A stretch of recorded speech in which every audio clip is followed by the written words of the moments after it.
I'm going to talk about the economics of science and how economics can help foster scientific innovation. But to do that, I want to talk about these images. Each of the images on the slide behind me shows 3 or more galaxies colliding.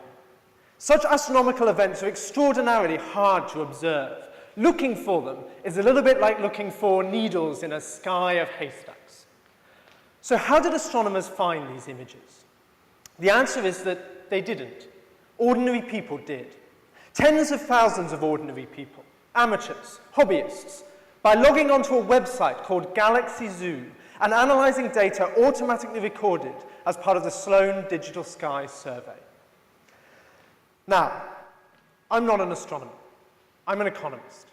So when I see these images, remarkable though they are, I think first not about the galaxies, but about the institutions and incentive structures that made these images possible. I want to know what makes for good scientific institutions, and I want to model them. Now, the typical model of scientific research suggests that scientists are competing for priority of discovery. If you're the first to publish a research finding, you get a prize of reputation, prestige. If you're the second or the third or the fourth to publish, you get not much. This model strongly disincentivizes sharing data. If you put your data online for everybody else in the world to look at, somebody else might make your discovery before you. Galaxy Zoo is just one example of a whole range of open science projects that are challenging the idea that science has to work this way.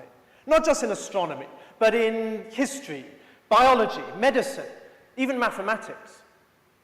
Open science is changing the way that science is practiced. But our models of science have not yet caught up. In my thesis, I'm looking at a range of open science institutions.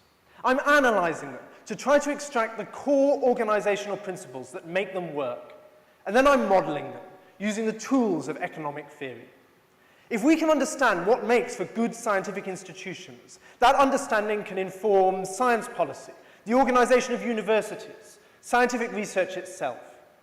Even very small changes in the way our scientific institutions are organized can have potentially huge ramifications for scientific knowledge, economic growth, and human welfare. Now, these are big topics, and my thesis is only one piece of the puzzle. But as Galaxy Zoo suggests, putting the right pieces together can add up to something remarkable. Thank you.